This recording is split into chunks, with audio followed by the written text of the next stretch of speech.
Kenapa beberapa negara maju, sementara yang lain tertinggal? Jawabannya bukan di letak geografis, budaya, atau bahkan kekayaan sumber daya, tapi pada fondasi masyarakatnya, institusinya. Institusi itu seperti aturan main, batasan buatan manusia yang membentuk interaksi politik, ekonomi, dan sosial.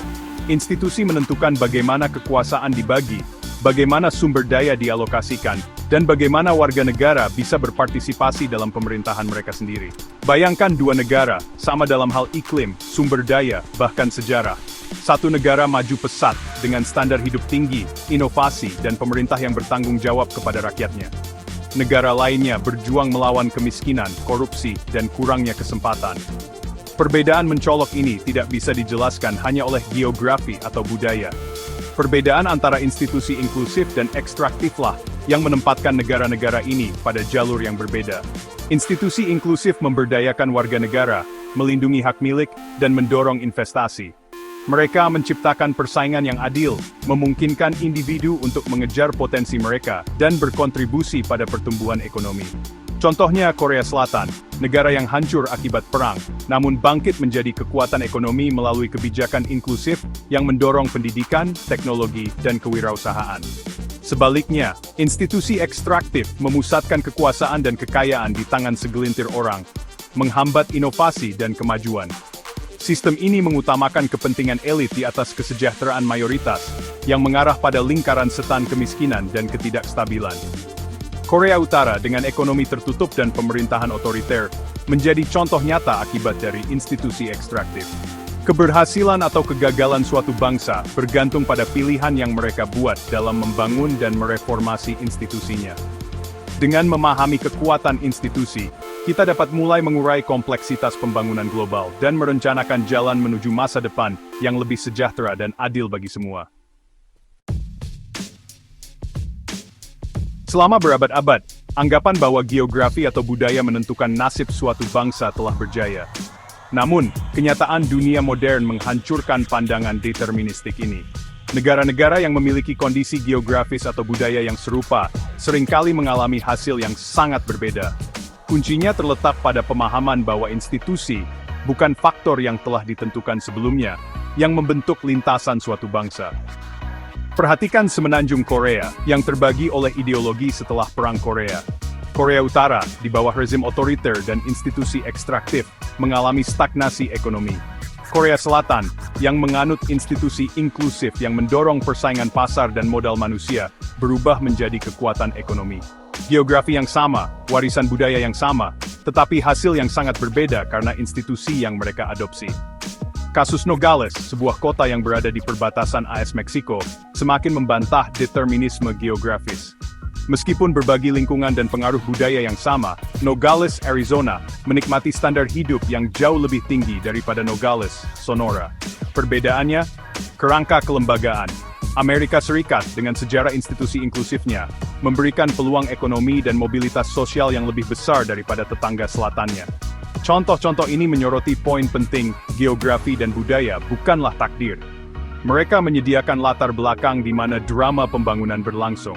Pilihan yang dibuat dalam membangun institusi, dalam mendorong inklusi, atau melanggengkan ekstraksi, yang pada akhirnya menentukan nasib suatu bangsa. Bayang-bayang kolonialisme terus memberikan dampak yang panjang pada lintasan pembangunan negara-negara.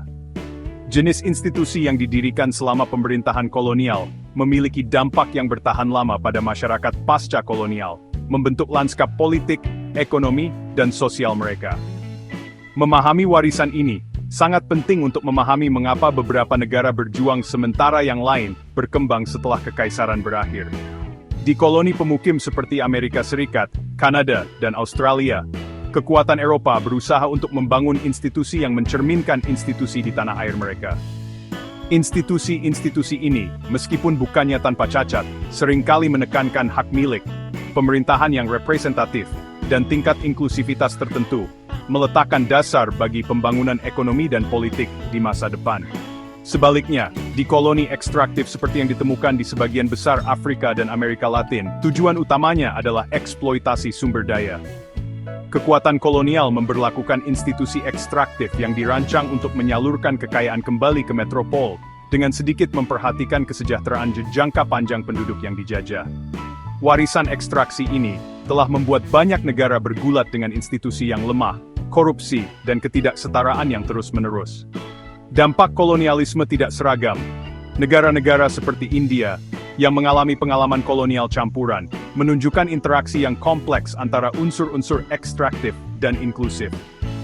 Namun, pengaruh badi dari warisan kolonial menggarisbawahi pentingnya memahami bagaimana institusi historis terus membentuk masa kini, memengaruhi kemampuan suatu bangsa untuk merangkul pertumbuhan inklusif dan membangun masa depan yang lebih adil.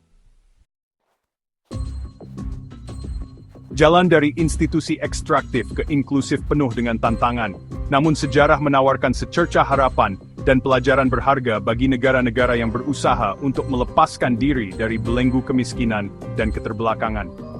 Mengubah institusi membutuhkan perubahan mendasar dalam dinamika kekuasaan, seringkali menghadapi perlawanan dari elit yang mengakar yang diuntungkan dari status quo. Salah satu elemen penting adalah munculnya koalisi luas yang menuntut perubahan. Ketika warga negara dari berbagai latar belakang bersatu untuk menuntut akuntabilitas, transparansi dan inklusivitas yang lebih besar, mereka dapat menciptakan momentum yang dibutuhkan untuk mengatasi inersia sistem ekstraktif. Jatuhnya rezim otoriter, dari Eropa Timur hingga berbagai belahan Afrika, menunjukkan kekuatan aksi kolektif dalam menantang kepentingan yang mengakar.